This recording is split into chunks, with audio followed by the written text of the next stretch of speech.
오늘 우리에게 주시는 말씀입니다. 시작. 한국 사람들이 가장 많이 하는 거짓말은 뭐가 있을까? 이게 찾아봤는데요. 뭐 같아요? 가장 많이 하는 거짓말. 많이 해보셨군요. 미안해, 어제 너무 바빴어. 방금 들었나요? 아까 들었나요? 이런 말 많이. 또 이런 거짓말도 많대요. 정말 맛있었어. 곧 도착해. 길이 막혔어. 밥 한번 먹자. 전화 드릴게요. 그리스도인들이 가장 많이 하는 거짓말. 느낌 오시죠? 네, 맞아요. 기도할게요.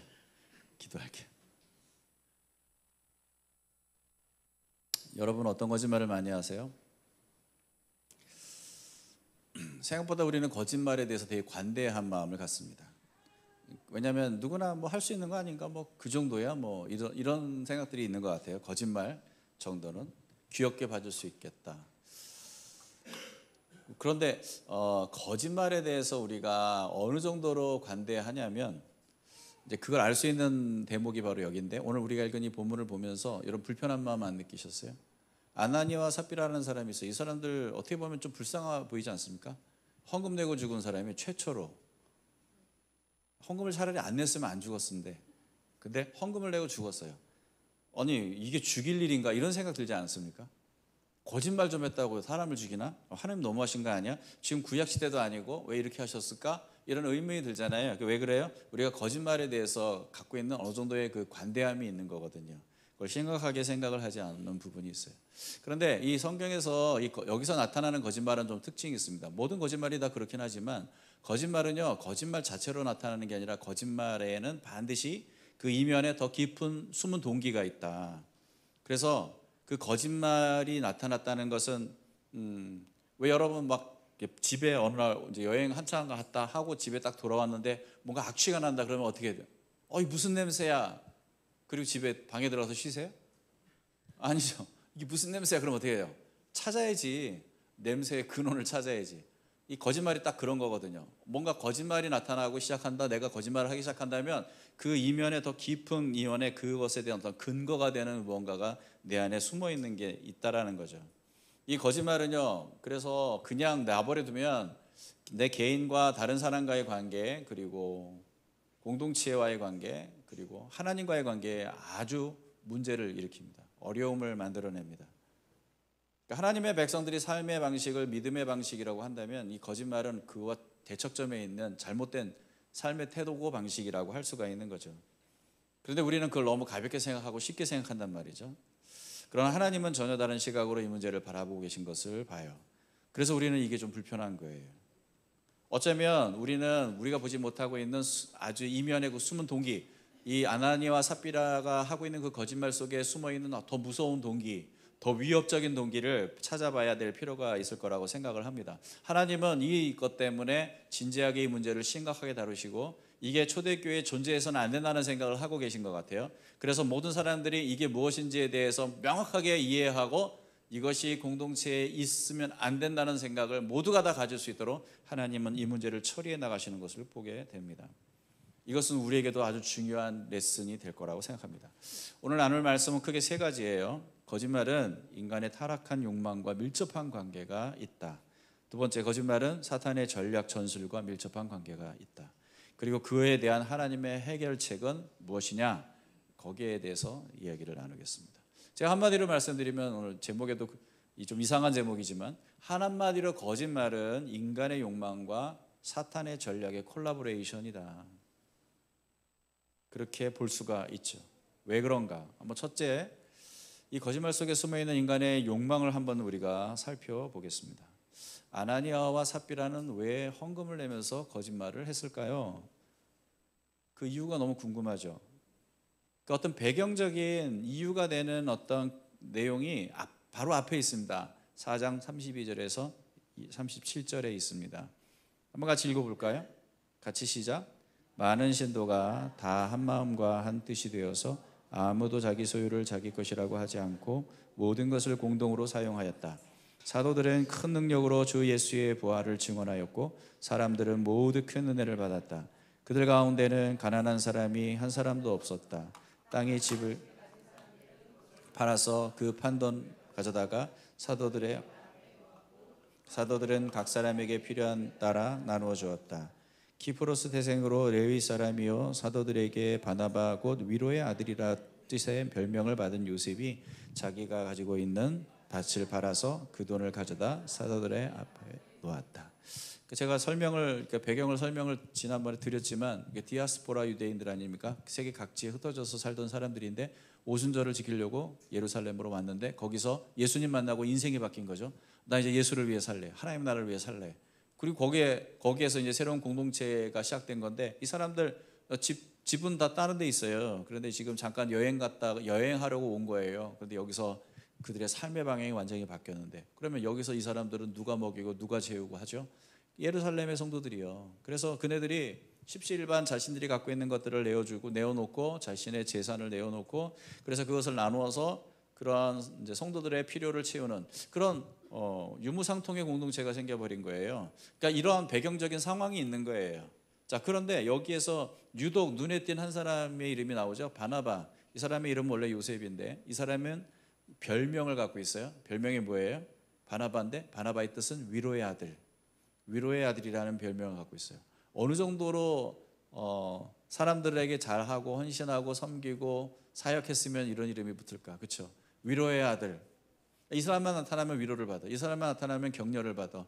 막 지쳐 있는 사람도 새 힘을 얻어. 막 이런 사람 아니에요? 대단한 사람 아닙니까? 그 사람은 말로만 그렇게 한 게 아니라 자신의 재산을 팔아가지고 그것을 필요한 사람들에게 나눠주는 일까지 서슴없이 했어요. 이 바나바는 참 귀한 하나님의 사람이었던 것 같아요. 초대교회에. 그런데 이 사건이 있고 난 이후에 아나니아와 삽비라가 자기 소유를 팔았다는 얘기가 5장에 나와요. 그 말은 지금 아나니아와 삽비라가 이런 일을 하게 된 동기에는 분명히 이런 배경적인 교회, 초대교회의 배경이 있다는 거죠. 거기에는 분명히 바나바에 대한 의식이 분명히 있습니다. 바나바가 저렇게 했어.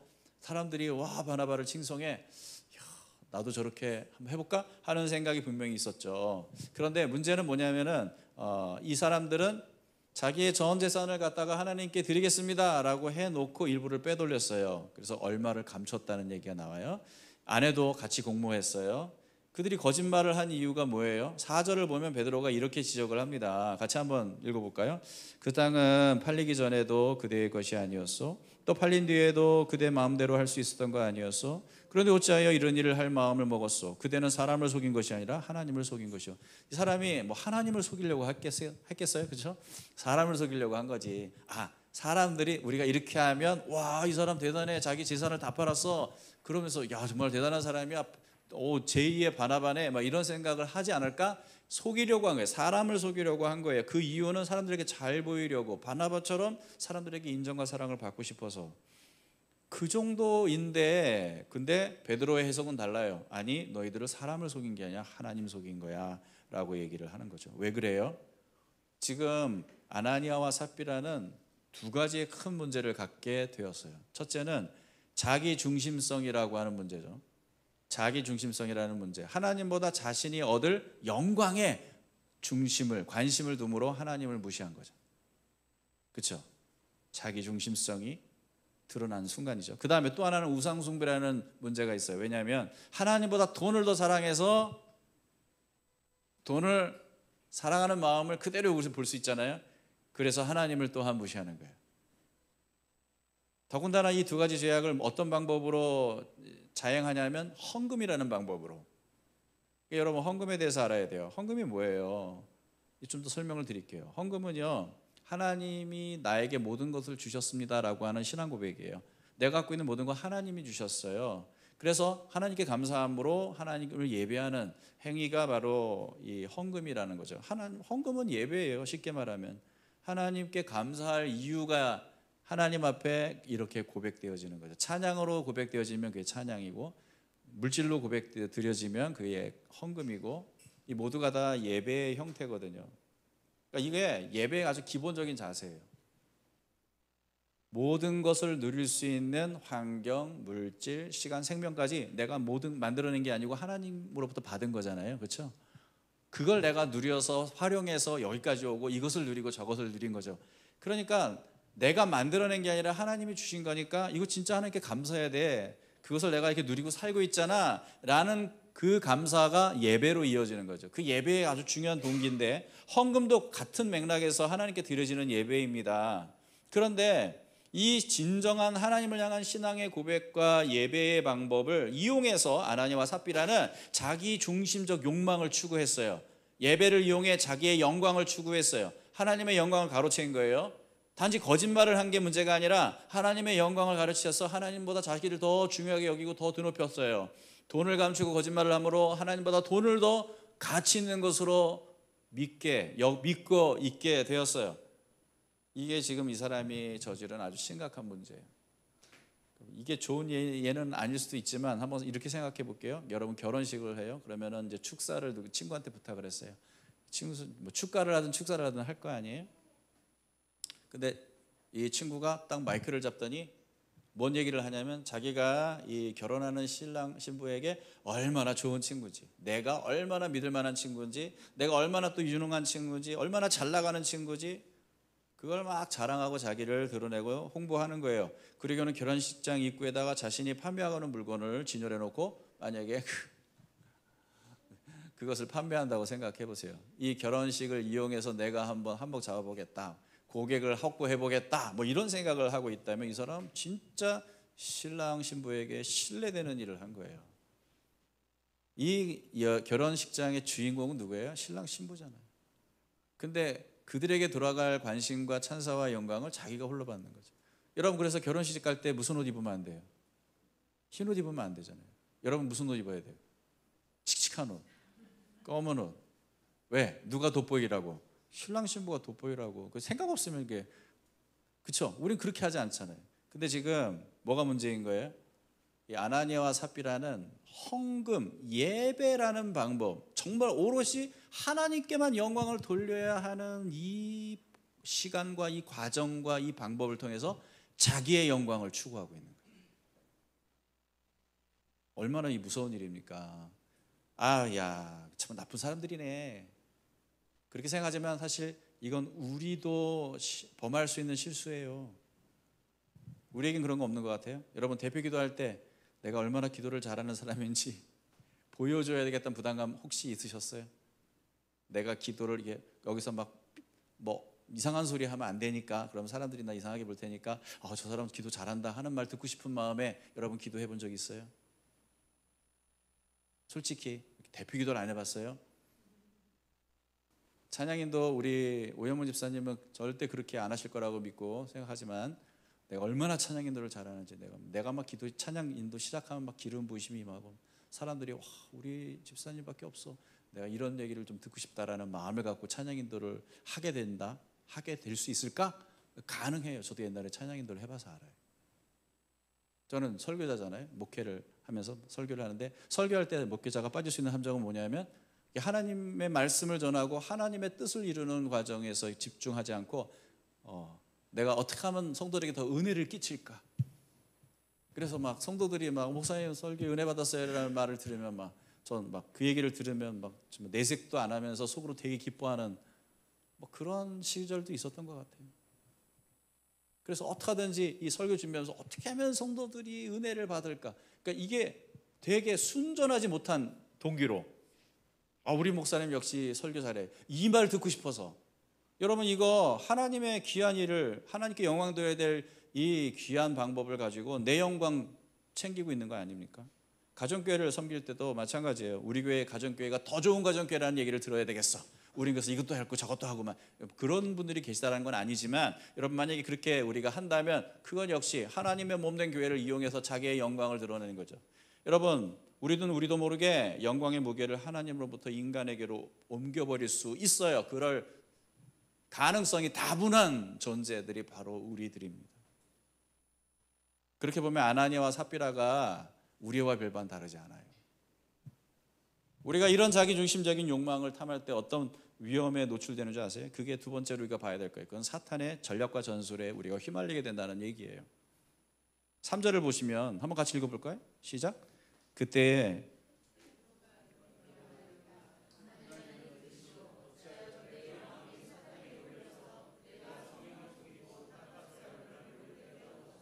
아니 이 상황에서 이 대목에서 어떻게 사탄의 이름이 나오죠? 사탄이 왜 나와? 어디서 사탄이 역사를 한 거야 도대체? 모르겠죠. 4절을 한번 보세요. 4절 같이 시작. 그 땅은 팔리기 전에도 그대의 것이 아니었어. 또 팔린 뒤에도 그대 마음대로 할 수 있었던 것이 아니었어. 그런데 어찌하여 이런 일을 할 마음을 먹었어? 그대는 사람을 속인 것이 아니라 하나님을 속인 것. 그러니까 아나니아가 자기 욕망을 따라가고자 했을 때 어떤 일이 일어나냐면 사탄이 그의 마음에 찾아와서 그의 마음에 그가 가지고 있는 전략과 전술을 불어넣어 준 거죠. 그 결과 그들은 그럴싸한데 이렇게 하면은 야 이거는 내 영광도 챙기고 돈도 챙기고 이거 일석이조야. 이거 진짜 기가 막힌 지혜 아니야? 어디서부터 온 거예요? 그게 사탄으로부터 온 거라는 거예요. 예수님은 그렇게 얘기하셨어요. 사탄은 거짓의 아비다. 요한복음 8장 44절에 그렇게 말씀하셨어요. 한번 읽어볼까요? 시작. 너희는 너희 아비인 악마에게서 났으며 또 아비의 욕망대로 하려고 한다. 그는 처음부터 살인자요. 또 그는 진리 편에 있지 않다. 그것은 그 속에 진리가 없기 때문이다. 그가 거짓말을 할 때에는 본성에서 그렇게 한 것이다. 그는 거짓말쟁이며 거짓의 아비이기 때문이다. 여러분 사탄은요, 마귀는 거짓말의 선구자요, 개척자요. 거짓말이 있는 곳에 언제나 항상 함께하는 자입니다. 그 사람, 그 존재가 거짓말에 있어서는 저작권을 갖고 있어요. 그는 많은 사람들에게 자신의 전공을 가르칩니다. 그리고 많은 제자들을 양성합니다. 심지어는 그리스도인조차도 이러한 전략에 휘말릴 때가 얼마나 많이 있어요. 예수님께서 뭐라고 충격적인 얘기를 하시냐면 거짓말은 마귀의 본성인 것이다. 본성으로부터, 마귀의 본성으로부터 나오는 게 거짓말이다. 거짓말은 진리의 부재다. 진리 편에 서 있지 않기 때문에 거짓말을 하는 것이다. 그러니까 무슨 말인지 아시겠죠? 하나님 나라의 관점에서 본다면 거짓말을 하는 일은 하나님 나라를 대항하는 일이고 하나님이 원하지 않는 하나님의 속성과는 전혀 반대되는 일인 것이죠. 그러니까 사탄이 어떻게 이런 일들을 이뤄내냐면은 우리가 내가 높임을 받고 영광을 받고자 하는 나의 자기 중심적인 욕망을 쫓아가려고 할 때 그 순간에 우리는 사탄에게 마음의 문을 활짝 열고 들어와서 나 좀 도와줘라고 말하는 것과 똑같은 거예요. 그러면은 마귀가 와가지고 찾아와서 자신의 지혜와 전략을 들려주죠.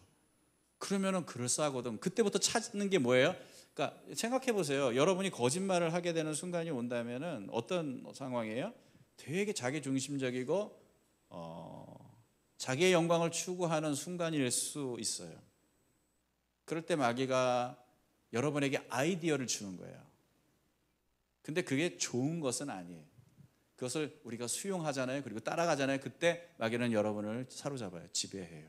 3절을 보면 뭐라고 되어 있냐면 사탄에게 홀려서, 베드로가 한 말이에요. 너희가 사탄에게 홀려서, 근데 개역개정에 보면 너희가 사탄이 가득하여, 같은 말입니다. 홀려서라는 말은 가득하다는 뜻인데 사탄에게 내 마음을 내어줬으니까 마귀가 우리의 마음을 지배하죠.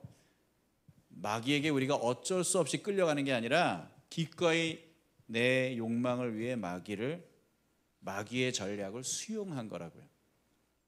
그때 마귀는 여러분을 사로잡을 수 있어요. 여러분을 붙들 수 있어요. 이게 거짓말의 강력한 힘이에요. 거짓은 자기 중심성이 강할 때 일어나는 하나의 현상이에요. 그러니까 여러분 그렇게 생각하시면 돼요. 여러분 거짓말 할 때 있어요, 없어요? 있죠? 자, 있다고 해도 정죄 안 합니다. 우리는 절대 정죄 안 합니다. 있어요. 있는데 그때 어떤 거에 내 마음 상태가 되게 자기 중심적이라는 것만 아세요. 이건 거짓말인데 내가 이런 말을 해도 되나 이런 생각이 들면 그건 분명히 자기 중심성과 관련된 이슈가 있는 거예요. 나의 이익을 위해서든지 나의 자랑을 위해서든지 다른 사람들의 인정을 받기 위해서든지 분명히 자기 중심성의 이슈가 있어요. 하나님의 영광을 위해서 거짓말하는 사람은 없어요. 더군다나 다른 사람을 위해서 거짓말하는 사람 잘 없어요. 그렇죠? 이 사람이 한 요만큼 되는 사람이야. 근데 아니야, 이 사람 이만큼이야 라고 이 사람을 더 잘 설명해 주기 위해서 이렇게 글쎄요, 뭐 가족 아닌 이상. 자기 중심성의 특징은 다른 사람에게 자신을 잘 보여서 자기가 괜찮은 존재인 것을 인정받으려고 하는 욕망에서 나오는 건데, 사실 그 자체가 나쁜 건 아니지만 그러니까 하나님을 잃어버린 인간들은 결국은 이게 이러한 본성이 왜곡이 되거든요. 그러니까 하나님으로부터, 나를 만드신 분으로부터 내가 누구인지를 확인받고 나의 존재 가치를 인정받아야 충분히 그 사람은 행복하거든요. 그런데 하나님 없이 하나님과 상관없는 삶을 사는 사람들은 어떻게 해요? 하나님이 아니라 사람들에게 그걸 확인받으려고 하는 거잖아요. 그 자꾸 나 이뻐? 자꾸 물어보잖아요. 아내들이 그런 얘기 안 하던가요? 나 이뻐? 나 이뻐? 그 확인받으려고 하는 거예요. 남편은 그런 말 잘 안 하지만 남편들이 정말 듣고 싶은 말은 인정받는 말이에요. 뭘 하나 해도 당신 진짜 대단하다 이런 말을 듣고 싶어요. 근데 아내들이 절대 그런 얘기 안 해주거든. 그러니까 외로운 거예요. 되게 그래서 불행한 거예요. 왜 그래요? 둘 다 똑같아. 네가 나를 채워줘야 되고 내가 너를 채워줘야 된다는 그러한 서로의 어떤 기대가 있는 거거든요. 인간은 그것 때문에 더욱더 자기 중심성을 강화시키는 그러한 잘못된 전략과 전술들을 자꾸 사용하게 된다는 거죠. 이 왜곡된 욕망이 극대화되면 거짓을 서슴없이 사용하게 돼요. 자기를 포장하게 되고. 이게 전 단계가 있어요. 그 전조 증상이라고 해야 되나? 과장입니다. 과장. 여러분 과장하세요? 아주 조금 보태는 거죠. 내 사실 팩트는 이건데 여기다 조금 더 보태는 거죠. 그럼 뭔가 조금 사람들이 들을 만한 이야기가 되니까 조금 보태. 근데 나중에요 기억 속에는 요 팩트에 보태진 것만큼이 또 기억에 그대로 요게 그대로 남는 거예요. 그러면 거기다가 다음에 한 번 더 얘기할 때는 더 보태. 그 다음에 또 보태. 그러면은요 그게 거짓말로 발전이 되는 거예요. 내가 수영 좀 해. 나 왕년에 수영 좀 해. 정말 왕년에 좀 내가 좀 물에서 놀았지. 그냥 심심하면 한강 건너다니고 그랬어. 내가 옛날에 좀 한 주먹 했지. 내가 뭐 5대1은 뭐 문제도 아니야. 말도 안 되는. 남자들이 특별히 군대 얘기하면은요 거기 한 30-40%는 뭐가 붙었어요. 과장이 붙었다고요. 아니 다 특전사 다 해병대 나온 줄 알아. 얘기만 들어보면. 근데 너 그 직분이 뭐였어? 가서 뭐 했어? 나 운전병인데 거의 뭐 베트남전 갔다 온 사람 같이 얘기를 하던데. 그렇게 되는 거예요. 사람은 그런 성향이 있어요. 왜 그래요? 나를 더 멋있게 보이려고, 나를 더 이렇게 드러내려고, 나를 더 포장해서 자기 중심적인 이 욕망이 그렇게 만들어가는 거거든요. 아나니아와 삽비라에게 일어난 일은 그냥 인간의 죄된 욕망과 사탄의 전략의 합작품이라고 보시면 됩니다. 그리스도인들은 이러한 문제를 어떻게 극복해야 할까요? 끊임없이 기독교는 초기에 예루살렘 교회는 밖으로는 그 권력자들의 어떤 탄압이 있었고 안으로는 이러한 이건 내적인 위험이죠. 내적인 그런 공격들이 있었어요. 이런 부분들에 있어서 우리가 어떻게 적극적으로 대처를 하는 게 좋을까? 이건 좀 우리가 따로 생각을 해볼 필요가 있는 부분인데 그리스도인이라면은 사실 이거는 하나는 정확하게 기억하고 있어야 돼요. 여러분, 자기 중심적인 삶의 방향에는 절대 행복이 없습니다. 이해가 되십니까? 내가 주인이 되고 내 삶에 내가 중심이 되는 삶을 끊임없이 추구하고 욕망을 갈망하면 거기에는 절대 여러분이 행복할 수 있는 자리를 찾을 수가 없어요. 우리가 복음을 통해 배워온 행복의 조건은 뭡니까? 내가 주인공이 아니라는 사실을 인정하는 거죠. 하나님이 주인공이고 내가 주인공이 아니야. 이 사실을 인정하는 데서부터 우리의 진정한 행복이 시작돼요. 세상은 이해가 안 돼. 내가 중심이 아니면 어떻게 내가 행복해져? 사람들은 그게 말이 안 된다고 생각을 하죠. 근데 한번 솔직하게 생각을 해보세요. 여러분 인생이 얼마나 복잡해요. 여러분의 삶의 여정을 이렇게 돌아보면 얼마나 복잡해요. 앞으로 무슨 일이 일어날지 잘 모르겠죠. 우리는 내일도 예측 못하는 사람들인데 그런 내가 내 인생의 주인이 돼서 내 인생을 내가 결정하고 판단한다면 여러분 우리가 가장 최선의 길을 갈 수 있을까? 그리고 이 세상 우리가 살아가는 세상은 얼마나 복잡하고 또 엄청나요? 내가 복잡하고 이 다양한 세상과 나의 삶을 조화롭게 통합시킬 수 있을까? 그럴 능력이 나한테 있나? 없지. 그러니까 인정하라는 거죠. 내가 그런 존재가 아니라는 것은 인정하라는 거죠. 그런 능력도 내게 없다라는 걸 인정하라는 거죠. 뭐 이건 말도 안 되는 얘기지만 삼성그룹 회장님이 어느 날 찾아와서 목사님 내일부터 회장 자리 좀 대신 맡아주시죠 라고 하면 내가 옳았구나 하고 교회 내려놓고 제가 삼성 가겠습니까? 한 사람 고개 끄덕였어요. 네, 고개 끄덕였어요. 설교받아 상처받는 경우는 이게 쉽지 않은데, 그렇죠? 제가 못 가는 이유는 거기가 뭐 하는 데인지 날 모르겠는 거지. 예? 내가 그 위치를 감당할 수 있는 능력이 없다는 걸 내가 알아요.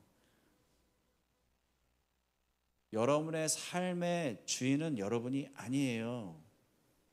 그걸 인정하는 순간 여러분은 여러분이 있어야 될 제자리를 찾을 수 있게 되는 거고, 그 자리에서 여러분은 행복할 수 있는 거예요. 여러분 뭔지 아세요? 제가 얼마나 여러분이 행복한 존재인지 말씀을 드릴까요? 여러분을 위해서 죽으실 만큼 여러분을 사랑하는 분이 하나님이시잖아요. 그분이 이 세상 우주의 주인이시잖아요. 우린 그런 존재예요. 이 우주와 세상의 주인이 죽을 만큼 사랑하는 존재가 나야. 예. 나는 주인공은 아니지만 중요한 존재다 라는 사실을 예수 안에서 발견한 사람은 정말 행복할 수 있어요. 더 이상 세상의 어떤 기준으로 자기를 판단하고 다른 사람들에게 인정받으려고 하는 그런 욕망 속에 그냥 이렇게 마음 졸이는 삶 살지 않아요. 이 세상과 우주의 주인공이신 하나님이 나를 사랑하신대요. 그걸로 충분하다는 거죠. 이걸 진짜 믿는다면 여러분의 삶이 안 바뀔 수가 없어요. 바뀌지, 당연히 바뀌지. 더 이상 사람들을 의식하지 않을 거 아니야. 사람들의 인정에 목마르지 않을 거 아니야. 우주의 주인이 나를 인정하셨는데 더 이상 뭐가 필요해? 그런데 문제는 이 아나니아와 삽비라의 문제는 뭐냐면 하나님 없이 자신의 존재 가치를 확인받으려고 한 게 문제인 거예요. 이건 하나님 없는 사람의 비극이고, 이게 결국 하나님 없는, 하나님을 떠난 죄인된 인간의 현주소라는 거죠. 그런데 그러한 삶을 교회 안에서도 그렇게 살아가려고 하는 사람들이 있었어요. 그 사람들이 아나니아와 삽비라인 거죠. 여러분이 자기 중심적 야망을 알아차리고 이를 틈타 숨어 들어오는 사탄의 전략을 물리칠 수 있는 방법이 뭔지 아세요? 다시 복음으로 돌아가는 거예요. 내가 누구인지를 다시 확인하는 거예요. 이 세상 소리에 귀를 막고 하나님 앞에 귀를 기울이고, 하나님 내가 누구예요? 라고 묻는 거예요. 근데 아나니아와 삽비라는 그걸 못했어요. 그런데 여기서 한 걸음 더 나가서 우리는 하나님이 이 문제를 해결하시는 방법을 보면서 배워야 될 게 있어요. 하나님은 지금 이 사건을 한 개인의 문제로 보고 있지 않다라는 거죠. 이게 정말 중요한 얘기예요. 그렇기 때문에 우리가 생각도 못한 방식으로 이 문제를 해결하고 계시는 거라는 거예요. 어떻게? 아나니아와 삽비라를 그 자리에서 죽여버리시는 거예요. 회개할 기회도 안 줘. 이거 너무 심한 거 아니야? 그런데 하나님이 그렇게 하셔야 되는 이유가 있는 거예요. 이 단호함 속에 하나님이 지금 이 문제를 어떤 관점에서 보고 계시는지를 우리는 알아차릴 수 있어요. 이걸 하나님은 교회 관점에서 보고 있어요. 공동체 관점에서 보고 있어요. 개인의 문제로 보고 있지 않아요. 여러분, 어려운 질문 하나 할까요? 아나니아와 삽비라 천국 갔어요? 지옥 갔어요?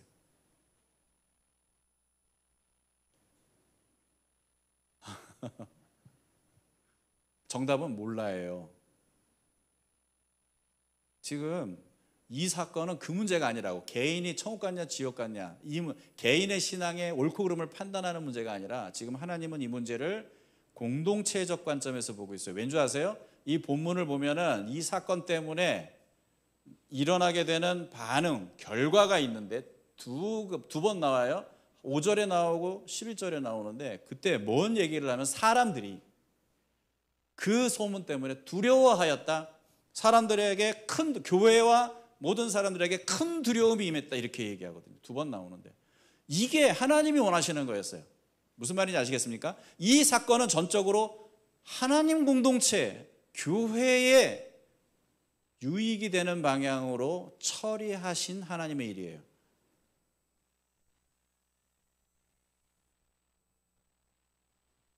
제가 아주 놀라운 얘기를 말씀드릴게요. 이거 들으면 되게 놀라야 돼요. 놀란 척 하세요. 우린 아나니아와 삽비라가 우리보다 못한 사람이라고 생각을 할 가능성이 있는데 그렇지 않다는 거죠. 우리도 얼마든지 똑같은 실수를 범할 수 있다. 우리의 신앙생활을 보면 되게 자기중심적이다. 하나님의 영광을 구한다기보다는 하나님을 이용해서 어떻게 하든지 내가 복받겠다라는 생각을 하고 있는 그리스도인들이 참 많다. 그런데 놀라운 건 뭔지 아세요? 놀라운 건 뭔지 아세요? 따라하세요. 나는 죽지 않았다. 사실 아나니아와 삽비라를 죽여야 될 이유를 가지고 만약에 우리가 우리 자신을 돌아보고 우리 교회를 돌아본다면 여럿 돌아가셨습니다. 목회자인 저 포함해서 많은 장로님들이 돌아가셨고, 목사는 맨날 장례를 집례해야 돼요. 지난주에 또 우리 집사님 5분이 아나니아와 삽비라의 길을 걸어가셨습니다. 장례 절차는 뭐 이러면서 매주 장례해야 돼. 만약에 이런 이유 때문에 죽는 것이라면, 그런데 우리 아직 살아있네요. 이걸 뭐라고 하는지 아세요? 기적. 왜냐? 사실 하나님이 이 일을 처리하시는 부분은 우리가 복음이라는, 예수 그리스도를 믿는 은혜의 복음이라는 이 내용을 배제한다면 마땅한 거예요.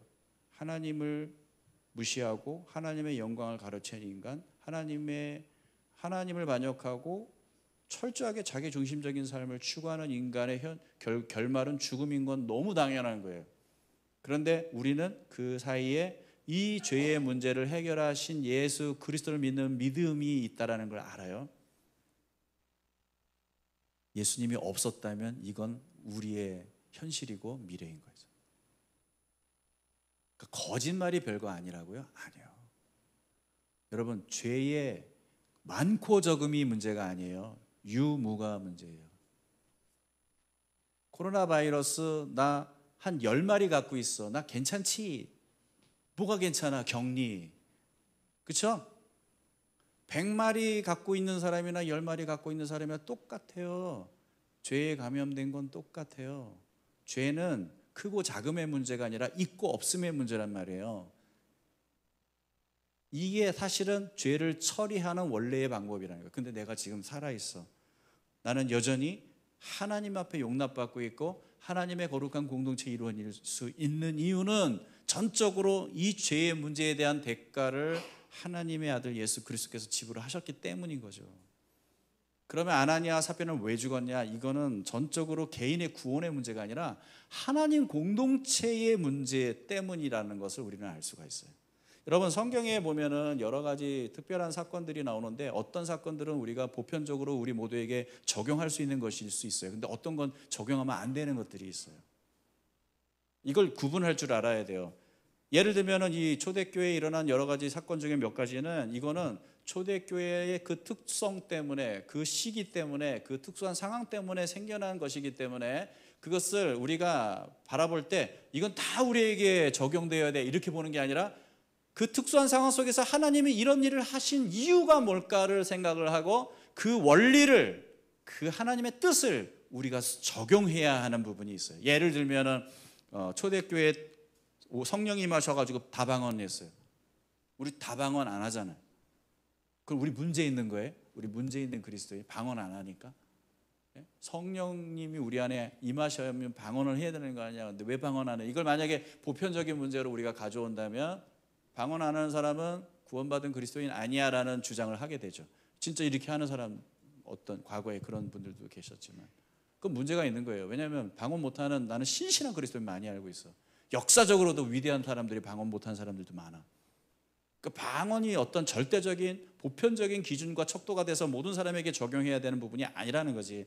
그러면 하나님은 왜 초대교회에 그런 놀라운 방언을 허락하셨나? 그것도 모든 민족, 모든 나라, 모든 사람들이 다 알아들을 수 있는 그런 방언을 어떻게 왜 주셨나? 하나님 나라가 이 땅에 오셨을 때 그 하나님을 등지고 하나님을 버리고, 그래서 하나님의 진노를 받아서 사본을 깨진 그 세상 나라가 이제 하나님 안에서 통합되는 시대가 시작됐다. 하나님의 세상이, 하나님의 나라가 새롭게 이 땅에 도래하기 시작했다라는 걸 알리는 사인이잖아요, 그게. 그렇죠? 그런 의미에서 초대교회에 성령이 임하시고 모든 사람이 방언을 하게 되는 사건은 중요한 거라는 말이에요. 그 중요한 원리와 뜻을 우리가 수용하는 거지. 그리고 우리도 그것을 우리의 삶 속에 적용해서 그 나라를 고대하며 그 나라를 위해 살고자 하는 그러한 열심을 내는 거지. 그렇죠? 그리고요, 여러분, 이런 방언은 단회적이어서 다시는 안 일어난다, 좀 그렇게 생각 안 해요. 이런 외국어 방언이라고 하죠. 있어요. 존재할 수 있어요. 제가 전에 한번 아주 먼 옛날에 얘기한 적이 있던 것 같은데, 한 선교사님이 아프리카에서 집회를 하는데 거기 막 성령이 임해가지고 막 사람들이 방언이 터지기 시작했어. 근데 멀리서 이렇게 저 뒤에서 막 방언 소리가 나는데 되게 너무 잘 귀에 익숙한 그런 언어가 들리는 거야. 그래서 일부러 가가지고 이렇게 들어봤는데 그 사람이 뭐라고 기도하냐면은 그 아프리카 사람이 물 좀 주이소, 물 좀 주이소 이렇게 기도하다는 거예요. 아, 하나님도 이렇게 방언을 오늘날도 주시는구나. 가능해요. 하지만 그건 되게 특별한 케이스예요. 보편적이고 일반적이지 않다는 거지. 그걸 가져오면 그래서 모두가 다 그런 식으로 방언해야 된다고 얘기하면 안 된다는 거지. 그리고 초대교회는 유무상통했잖아요. 자기 가진 거 다 팔아가지고 다 함께 같이 공유하는 그런 삶을 살았잖아요. 그건 그 상황에 그 특수한 상황이 있잖아요. 그 제가 말씀드렸던 그걸 우리 모두가 다 적용한다고 하면 안 하잖아. 우리 안 하잖아. 집할 생각 없죠? 예? 재산 가져올 생각 없잖아. 그럼 우리 그리스도인 아니야? 우리 나쁜 그리스도인이냐? 그거 아니잖아. 원리를 가져오자는 거지. 원리를. 그래서 우리가 성제를 돌아보고 우리 지체들을 사랑하고 섬기는 것이 가정 공동체에 중요하다. 하나님 나라 백성들에게는 중요한 삶의 어떤 주제이다라는 것을 우리가 이해하는 거지. 그래서 이 땅에서 우리가 하나님 나라 백성들로서 그런 공동체를 세워 나가자는 거지. 이런 중요한 원리가 있는 거예요. 여러분, 매우 예외적이고 독특한 사건이 분명히 성경에 존재하지만 그 모든 것들은 어쩌면 매우 중요한 영적 진리를 갖고 있어요. 그것을 우리가 받아들여야 되는데, 여러분, 아나니아와 삽비라 사건을 보면 우리가 이렇게 설교하면 어떻게 해요? 여러분, 거짓말하면 다 죽습니다. 하나님 그냥 안 내두세요. 때와 시간은 모르지만 반드시 그것 때문에 죽을 겁니다. 이렇게 제가 설교하면 얼마나 무서워요. 여러분, 헌금 떼먹으면 다 죽어요. 이렇게 얘기하면 얼마나 여러분 교회 두려워서 교회 나오겠어요? 근데 그런 식의 적용이 맞냐는 거지. 아니라는 거지. 절대 그게 아니라는 거죠. 지금 이 메시지는 전적으로 교회를 향한 하나님의 메시지고 레슨이에요. 교회에 이런 불법이 이제 막 시작되는 예루살렘 교회는 앞으로 세워질 모든 교회의 어떤 모범이 되고 모델이 되어야 되는데, 이 교회에 이런 불의가, 이런 거짓이 용납된다. 그리고 그런 사람들이 자기 영광을 교회를 이용해서 가로채고 자기를 드러내고 이런 일들이 허용이 된다? 말이 안 되지. 있을 수 없는 거죠. 단호하게 하나님이 처리하셔서 하나의 모범으로 삼으시는 거예요. 그리고 모든 사람들은 두려움 속에서 뭘 알아요? 아, 교회는 절대 저러면 안 되는구나. 그래서 여기서 두려움이 11절에 보면 뭐라고 되어 있어요? 온 교회와 이 사건들을 듣는 사람들은 모두 크게 두려워했다는데, 이 두려움은요, 공포의 두려움이 아니에요. 공포가 아니고 경외라고 우리가 늘 말하는 그 단어거든요. 경외. 하나님을 두려워하고 존경하고 하나님을 향해 감탄해하는 마음을 갖고 있는 두려움을 얘기하는 거예요. 이건 전적으로 하나님이 하신 일이라는 걸 모두가 인정했다는 얘기고, 그 사건을 통해서 하나님이 우리에게 뭘 원하시는지를 그 모두가 다 알게 됐다는 얘기예요. 아, 하나님의 몸된 교회는 절대 이런 일들이 있어서는 안 되는구나. 이 거짓을, 이 인간의 이 중심성을, 이 사탄의 계획이 간악한 전략에 사로잡혀 살아가는 인생들을 하나님이 구원하시려고 그 아들 예수를 십자가에 달려 죽게 하셨는데, 우리가 그러한 삶의 길을 또 쫓아간다는 건 말이 안 되는구나. 교회는 절대 그런 걸 용납하면 안 되는구나 라는 것을 그들은 철저하게 배웠어요. 그리고 앞으로 오는 모든 교회에 그것이 아주 중요한 교훈이 되어서 건강한 교회를 세울 수 있게 되었을 거란 말이죠. 여러분, 이 진리는 우리에게도 너무너무 중요한 진리입니다. 우리는 밖으로는 이 믿음 없는 세대에서 그리스도인답게 살아가는 삶의 씨름이 있지만, 안으로는 이 자기중심적인 욕망과 싸워야 하고, 그 욕망을 틈타서 우리를 사로잡으려고 하는 악한 마귀의 그 전략과 싸워야 하거든요. 이 싸움에서 우리가 지지 않으려면 우리는 이 작은 것에서부터 진리를 따라가는 삶을 훈련해야 한다는 것입니다. 하나님의 복음을 거대한 여러분의 삶에 선교 갈 때나 막 외치는 모토로 삼는 게 아니라, 내 일상의 작은 삶 속에서 만나는 사람들과의 관계와 대화 속에서 이 복음이 내 삶의 기준이 될 수 있도록, 내 언어의 기준이 될 수 있도록 여러분은 끊임없이 여러분을 점검하셔야 하는 것입니다. 여러분 안에 잠재되어 있는 그 자기 중심성은 사라진 게 아니에요. 옛사람은 주님 오시는 그날까지 여러분과 공존할 겁니다. 그것들이 힘을 못 쓰는 이유는 내가 나의 삶의 주인이 예수 그리스도라고 외치고 있기 때문이에요. 내가 그것을 아침마다 주장하기 때문이에요. 나는 특별한 존재다. 나는 하나님께 속한 특별한 존재다. 나는 하나님의 거룩한 백성이다 라고 외치는 그 외침, 나의 주인은 하나님이시다라고 하는 그 믿음, 그 믿음을 따라 여러분이 뭔가를 시도하고, 그 믿음을 따라 고민하고, 그 믿음을 따라 기도하고, 그 믿음을 따라 헌금하고, 그 믿음을 따라 찬양하는 그 시간들 속에서 여러분의 그 옛사람, 이 쇠약해지고 힘을 못 쓰는 것 뿐이에요. 근데 여러분이 만약에 세상에 나가서 세상의 이야기 속에 계속해서 이 옛사람이 살아날 수 있는 많은 정보들과 양분들을 공급받고 있다면 여러분 얼마 안 가서 역전이 일어나요. 얼마 안 가서 역전이 일어나요. 아나니아와 삽비라에게 일어난 일이 여러분에게도 그대로 일어날 수 있어요. 그래서 우리는 싸워야 됩니다. 우리는 안팎으로 싸워야 될 싸움이 있어요. 그래서 에베소 4장 25절에 뭐라고 그런 줄 아세요? 한번 읽어볼까요? 그러므로 여러분은 거짓을 버리고 각각 자기 이웃과 더불어 참된 말을 하십시오. 우리는 서로 한 몸의 지체입니다. 여기에 왜 우리는 서로 한 몸의 지체라는 말이 붙을까요? 이 일이 공동체에 얼마나 중요한지를 다시 한번 우리에게 가르쳐 주는 거죠.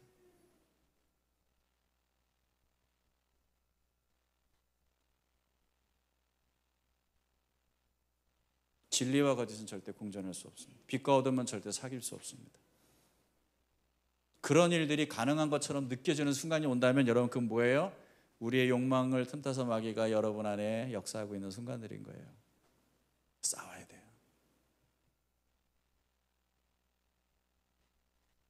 사랑하는 성도 여러분, 여러분들은 진리의 용사로 부름받은 사람들입니다. 그러니 그 진리를 따라 행하십시오. 진리를 따라 말하십시오. 진리를 따라 살아가십시오. 그리고 그 진리의 공동체를 세워나가십시오.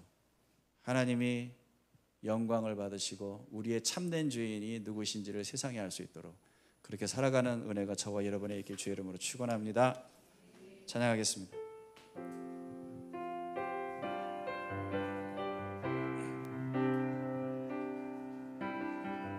오소서 진리의 성령님 이 땅은 늘며 임하소서 거짓과 탐욕 죄악에 무너진 우리 가슴 정케 하소서 오소서 은혜의 성령님 하늘 가르고 임하소서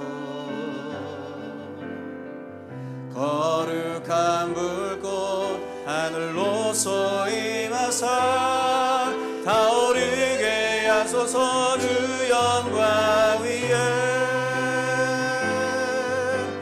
풍의 불길 타오르게 하소서 성령의 말씀 이 땅 새롭게 하소서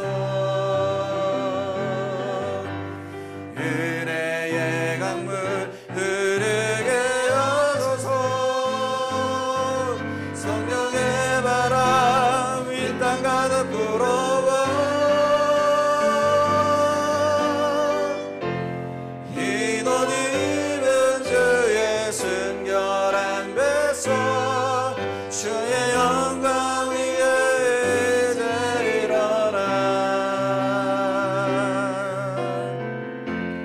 열방을 치유하며 행진하는 영광의 나를 주소서 붕의 불길 타오르게 하소서 진리의 말씀 이 땅 새롭게 하소서 은혜의 강물 흐르게 하소서 성령의 바람 이 땅 가득 불어와 이옷 입은 주의 순결한 데서 주의 영광 위에 이제 일어나 열방을 치유하며 행진하는 영광의 나를 주소서 우리가 기도할 때 하나님 나만 생각하고 내가 영광을 받아야 되고 내가 중심이 되려고 하니까 이런 온갖 악한 것들이 우리의 거짓된 것들이 자꾸 우리의 마음속에서 스물스물 기어 올라옵니다. 우리가 이것들을 대적하기 위해서 전적으로 우리가 하나님을 생각하고 하나님이 주인 되신 삶, 어떻게 하면 하나님이 영광을 받으실까 우리가 고민하며 산다면 어두움은, 거짓은 우리의 절대 틈타지 못할 것 같습니다. 하나님, 우리에게 다시 한번 이 정결한 마음을 주시고, 하나님이 우리의 참된 주인이 되신다는 사실, 그 주인 되신 하나님을 섬기는 자리에서 우리가 온전히 행복할 수 있다는 이 사실을 기억하며 다시 한번 복음으로 돌아가서 하나님을 섬기는 저희 모두가 되게 해달라고 같이 한번 기도하며 나가시겠습니다. 할렐루야. 자네가 저리 기도하며 나갑니다. 주님, 저희들에게 다시 은혜를 허락하여 주셔서 아버지 하나님, 우리가 좀 하나님을 즐거워 섬길 줄 알기 원합니다. 하나님, 내가 영광을 받는 것이 아니라 하나님이 영광을 받으셔야 하고, 내가 높임을 받는 것이 아니라 하나님이 높임을 받으셔야 하고, 내가 찬양을 받는 것이 아니라 하나님이 찬양을 받으셔야 합니다. 하나님이 내게 주신 모든 것들에 귀하고 아름답고 선할진대 그것의 모든 것의 주인 되신 하나님, 이 오묘한 세상이 완전하고 이 복잡한 세상을 다스리며 경영하시는 그 하나님의 그 위대하심을 찬양하며 삶을 감사하며 내 삶을 살아간다며 그 안에서 아름다운 조화 속에서 우리는 아버지 하나님 나의 위치 속에서 하나님을 즐거워하며 기뻐하며 하나님으로 말미암아 삶의 만족과 기쁨 안식을 누리며 살아갈 수 있을 것입니다. 이 땅에서 아버지 하나님 앞으로 오시는 그 세상 속에서 그렇게 살아갈 수 있는 삶의 비결을 가르쳐 배워주시고, 아버지 하나님 그 땅으로 살아갈 수 있는 저희들 예수 오시오 역사하여 주시옵소서. 할렐루야. 하나님, 이 세상이 얼마나 복잡합니까? 얼마나 다양합니까? 그런데 얼마나 또 주화롭고 이 모든 것들이 질서 정연함 속에서 존재합니까? 우리 또한 그곳에 있습니다.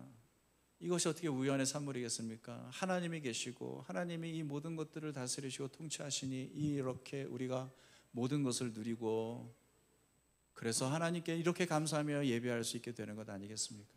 한순간도 이 사실을 놓지 않고 잊지 않고, 그래서 하나님이 내 삶의 주인일 수밖에 없고 내 삶을 다스리시고 통치하실 유일한 분이셔야 한다는 사실을 기억하며, 하나님과의 관계 속에서 하나님이 주시는 그 은혜와 복을 누리며 그 감격과 기쁨 속에 살아가는 저희들 되게 하여 주옵소서. 때로는 헛된 마음들이 우리의 마음에 틈탈 때가 있고 허망한 세상의 이야기들에 귀를 기울일 때도 있겠지만, 하나님, 우리의 마음을 지켜주셔서 우리가 날마다 언제나 새롭게 늘 그 복음 앞에서 나의 참된 주인 앞에서 그 주인을 섬기며 사랑하며 살아가는 삶에 매진할 수 있도록 매 순간 매 시간 매일 삶 속에 저희들을 찾아오셔서 인도해 주시고 주장해 주시옵소서. 우리의 참된 주인 되신 예수 그리스도의 이름을 찬양하며 주님의 이름으로 간절히 기도드립니다. 네. 교회 소식 같이 나누겠습니다.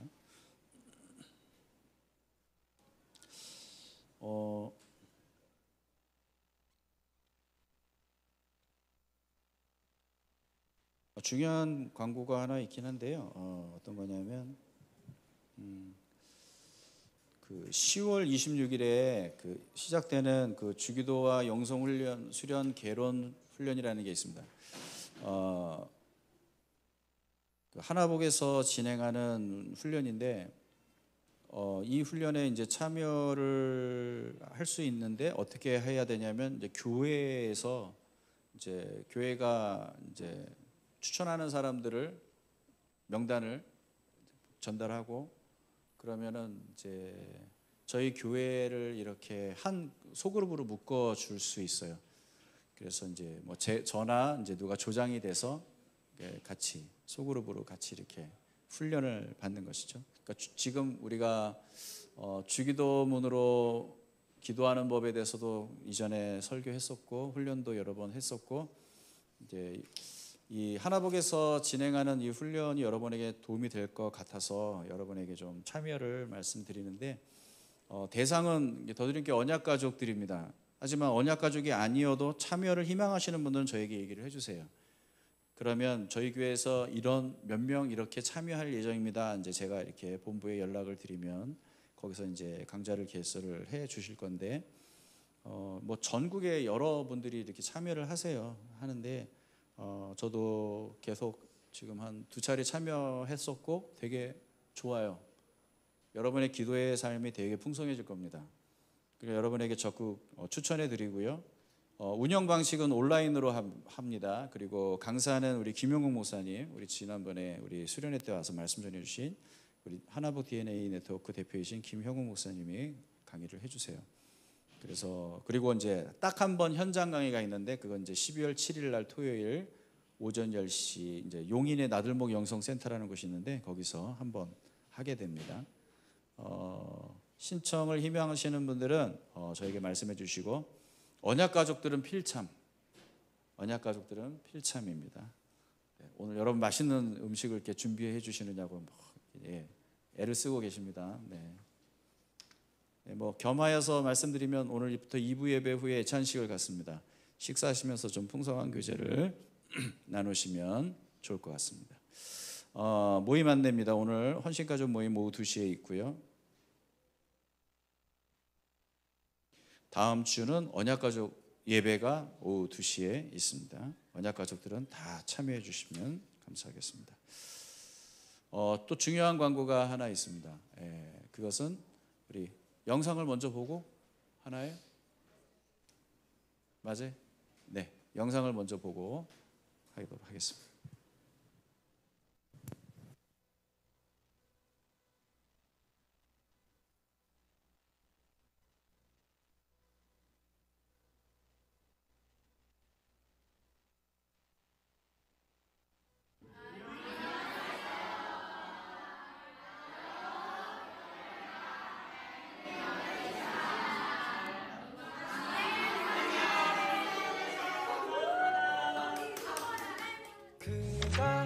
우리를 향해 걸으신다.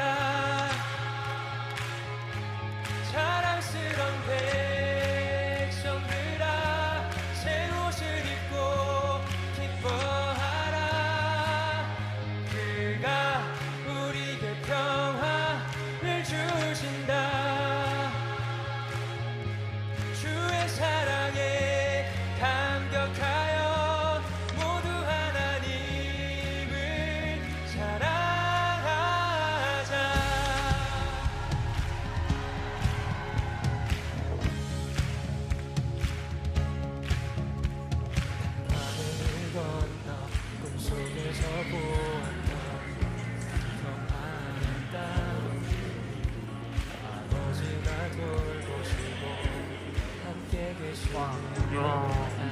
얼마나 이렇게 보이세요? 보이세요? 하나 더 있으면 좋고.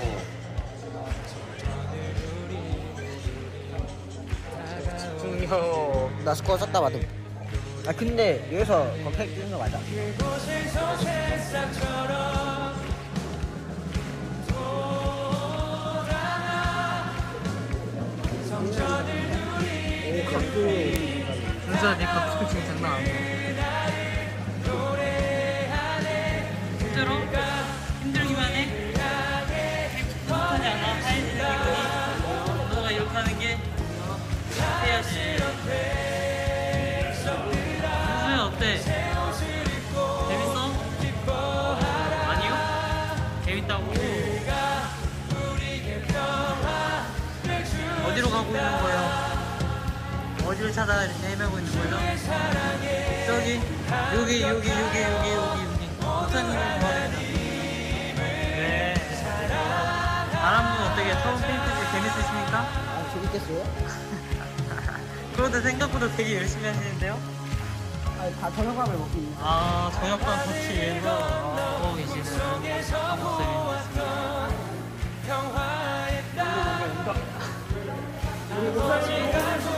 자 어때요? 이렇게 물 갈증 날 때 음료수를 마시는 거 맛있으세요? 굿? 바구스? 아 바구스 얘는 콜라 딱 마신 거 어때요? 성전을 누리는 우리 다가오는 그날을 노래하네.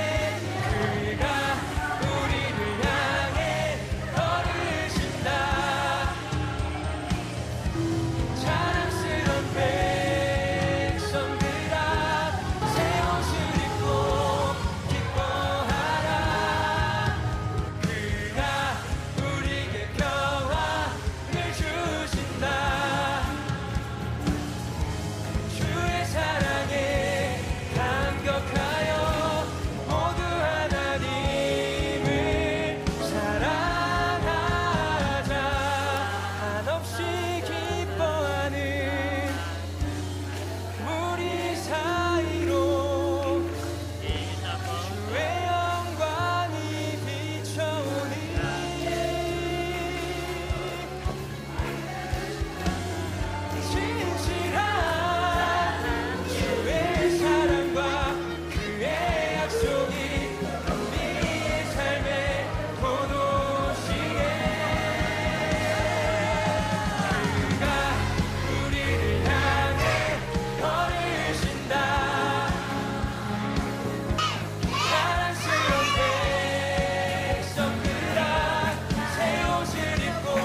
저희를 보내주신 아이들의 다른 부모님들 풍성한 당신의 나라를 이루시네.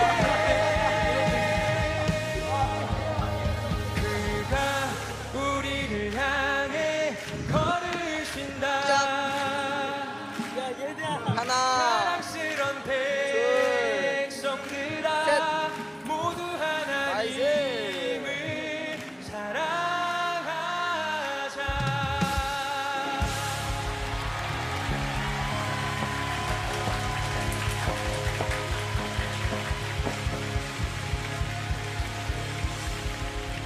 네, 저희 영상에서 보시다시피 아이들과 정말 행복하게 또 기쁘게 또 이렇게 기도해 주신 덕분에 비전 트립을 마치게 되었습니다. 네, 저희가 어떻게 또 준비했고 또 가서 어떤 활동을 했는지 짧게 그래도 설명을 드리고자 오늘 이 자리에 섰는데요. 네, PPT 잠깐 한 번만 띄워주시겠어요?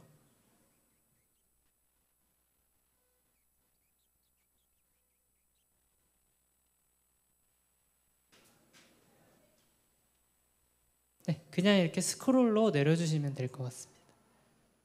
네, 저희 이번에 비전 트립 저희 주제는 아이들과 온 세상을 회복하고자 하는 하나님의 꿈을 꾸자라는 주제로 이렇게 비전 트립을 준비하게 됐고요. 저희가 크게는 3가지의 목표를 세웠습니다. 네, 넘겨주시겠어요? 네, 아이들과 함께 비전을 함께 가졌으면 하는 마음에 예배 때마다 또 그리고 모임할 때마다 비전에 대해서 나누었던 시간들을 가졌고, 또 사역에 대해서도 저희들이 아이들과 보시다시피 악기 연주와 어떤 찬양을 통해서 또 사역을 함께 준비하는 시간을 가졌습니다. 네, 그리고 또 우리 아이들이 지금뿐만 아니라 앞으로 10년 후 또 15년 후 함께 할 아이들인데, 그 아이들이 공동체를 세워가는 과정 가운데 서 있다라고 아이들에게 계속 알려주면서 하나님이 세우시는 공동체는 뭘까 함께 고민하는 또 시간을 가졌습니다. 네, 그래서 저희들이 준비 기간은 6월 달부터 8월 달까지 매주 주일마다 오전 9시 반부터 10시 반까지 또 오후 10시 반부터 5시까지 준비를 했고요. 그리고 이렇게 지금 우리는 여기서 무엇을 꿈꾸고 있는가라는 책과 또 뭐가 되고 싶냐는 어른들의 질문에 대답하는 법, 이렇게 2가지 책을 함께 나누면서 아이들과 함께 앞으로 어떤 직업을 갖고 싶고 또 어떠한 꿈을 또 꾸고 싶고 그리고 하나님이 원하시는 꿈은 뭘까, 이런 것들을 함께 나누는 시간들을 가졌습니다. 네, 그리고 저희들이 이렇게 준비도 이렇게 하고 저희들이 또 이번에는 특히 리트릿을 저희들이 좀 많이 준비를 해서 다녀왔는데요. 그 시간을 통해서 아이들이 좀 더 행복하고 또 하나가 되는 모습이 무엇인지 또 배우고자 하는 마음 때문에 저희들이 선생님들과 또 부모님들이 수고를 해주셔서 이렇게 좋은 시간을 다녀왔습니다. 네, 그리고 저희들이 이렇게 총 13명이 이렇게 다녀왔고, 보시다시피 선생님들이 많죠. 저희들이 이렇게 아이들 5명을 케어하기 위해서 많은 선생님들과 또 사역자분들의 또 수고가 있었습니다. 네, 사역 일정입니다. 저희들이 작년보다는 보다 많은 교회를 갔다 왔어요. 그래가지고 제 체감상으로는 작년보다 조금 힘들 수도 있었겠다라는 생각을 하고 있었는데, 또 그럼에도 불구하고 아이들이 되게 많이 잘 따라와 주고 이렇게 투덜투덜 거리는 영상이 나타나긴 했지만, 또 아이들만의 표현으로는 너무나도 또 기쁘고 행복하게 하는 모습이 저의 눈에는 보여서 참 감사한 마음으로 사역을 진행해 왔습니다. 네, 이렇게 사역을 진행했고요. 또 넘겨주세요. 네, 그리고 이렇게 또 교회 사역을 계속 진행했습니다. 넘겨주세요. 네, 네, 넘겨주세요. 네, 네, 넘겨주세요. 네, 이렇게 사역을 마치고 또 싱가포르에서 또 현지인들과 또 교류하고 또 문화적으로 많은 것들을 보면서 또 아이들은 또 세상의 넓은 세상에서 많은 것들을 보게 되면서 또 하게 된 다짐이 있는데요. 한국 와서 영어를 꼭 배워야겠다. 영어 뭐 스터디 모임을 우리끼리 하자.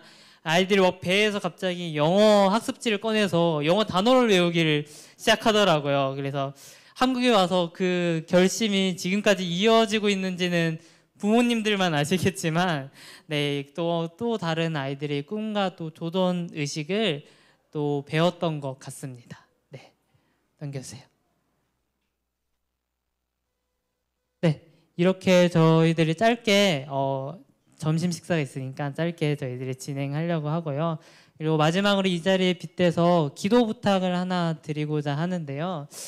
요즘 제가 또 신대원에서 많은 청소년 사역자분들과 이렇게 얘기를 하면서 들었던 생각이 있습니다. 요즘 아이들이 되게 딱 양극화되고 있다고 해요. 어떤 분야로 양극화되고 있냐면 나는 너무 쓸모없는 존재야. 나는 너무 아무것도 할 수 없어. 또 나는 너무 능력이 없어 라고 생각을 하면서, 그래서 많은 사람들이 나는 도움이 필요해야지만 살 수 있는 존재야 라고 생각을 하면서 그 틈 가운데 하나님이 들어갈 자리가 없다라고 많은 사역자들이 이야기하고 있습니다. 또 다른 한편으로는 나는 모든 걸 할 수 있어. 나는 내 마음대로, 나는 내 멋대로, 나는 모든 것을 잘하면서 살 수 있을 거야 라고 생각을 하면서 또 나는 하나님이 필요 없어 라고 이야기를 하는 아이들로 참 많은 분들이 그렇게 느끼고 있고 또 그런 현장에서 사역을 하고 있다라고 제가 듣고 있습니다. 저희 교회도 또 그러한 현상 가운데서 벗어날 수 없는 게 또 안타까운 현실이기도 하고요. 그래서 참 기도가 필요한 것 같습니다. 저희들이 또 선생님들이 또 기도하고 있는 것은 분명 그러한 삶 가운데 아이들이 흔들릴 때가 있을 텐데, 그 흔들리는 그러한 순간 가운데 그 틈 가운데로 하나님의 이야기를 해줄 수 있는 수많은 믿음의 선배들과 또 어른들과 또 친구들이 있었으면 좋겠다라는 마음으로 저희들이 기도를 하고 있고, 또 그러기 위해서 더드림교회에서 이 아이들을 위해서 정말 기도해 준 사람들이 너무 많았으면 좋겠다. 그래서 이 아이들이 때로는 흔들릴 때 그 틈을 파고들어서 하나님이 너와 함께 하셔, 하나님이 너의 삶의 주인이야 라고 이야기할 수 있는 수많은 어른들이 함께하고 있는 공동체가 되었으면 좋겠다라는 게 지금 아이들을 맡아서 사역을 하고 있는 저의 기도 제목이기도 합니다. 네, 같이 기도해 주셨으면 좋겠습니다. 네, 들어주셔서 감사합니다. 아이들을 데리고 가기로 했던 거는 백문이 불여일견이라고, 아무리 우리가 얘기를 해도 하나님이 정말 다양한 나라와 민족 속에서 많은 사람들을 부르셨고 그들이 어떻게 살아가고 있는지를 이렇게 직접 보고 같이 경험하고 하면서 아이들에게 주어지는 그런 자극과 도전과 경험은 되게 중요한 거라고 저는 생각합니다. 그래서 여러분 혹시 나도 나중에 다 뭐 언제가 될지 모르지만 우리 아이들을 데리고 한 번 더 가게 될 날이 온다면 내가 헌신하겠다. 내가 헌신하고 아이들을 좀 같이 섬겼으면 좋겠다. 그런 마음이 있다면 여러분 한번 참여해 주십시오. 네. 여러분의 수고를 통해 다음 세대에 하나님이 꿈과 비전을 전해 주실 수 있다면 얼마나 그 귀한 일입니까? 이번에 다녀오신 우리 선생님들 너무 수고 많이 하셨고 귀하다. 정말 저런 선생님들이 있으니 우리 마루 공동체 아이들 되게 행복하겠다 하는 생각이 좀 들었습니다. 기도 많이 해주세요. 우리 마루 공동체를 위해서 계속해서 기도 부탁드립니다. 오늘 식사할 텐데 이제 예배 마치면은 우리 형제님들이 좀 여기 테이블 세팅을 좀 부탁드리고요. 같이 편하게 식사하시고 교제하시며 그런 시간 누리시기 바랍니다. 우리 다 같이 일어나셔서 옆 사람에게 한번 이렇게 한번 인사합시다. 다음엔 당신도 함께.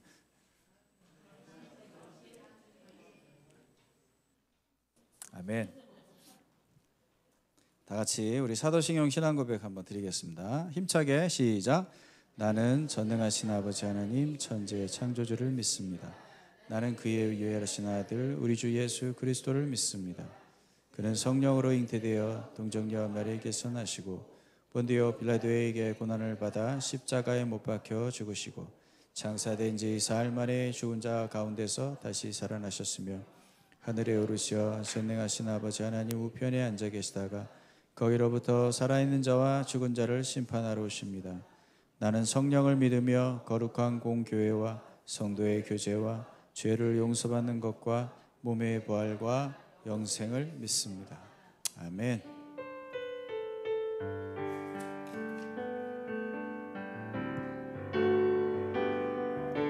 주 사랑 나를 붙드시고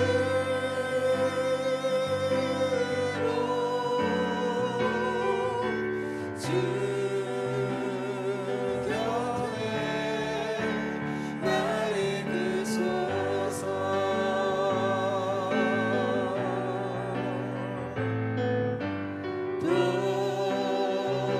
도술이 날개쳐 올라가 나 주님과 함께 일어나 걸으리. 주의 사랑 안에 나 주님과 함께 일어나 걸으리. 주의 사랑 안에.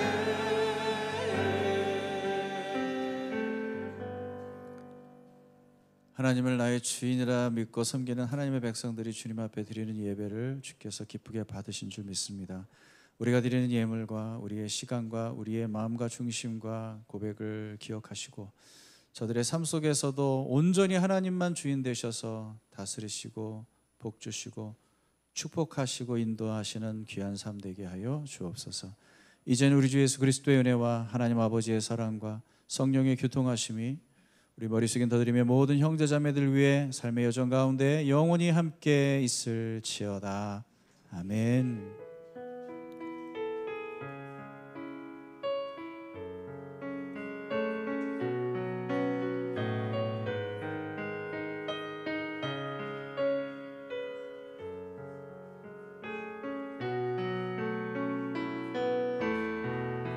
우리 하나님께 영광의 박수 올려드리겠습니다.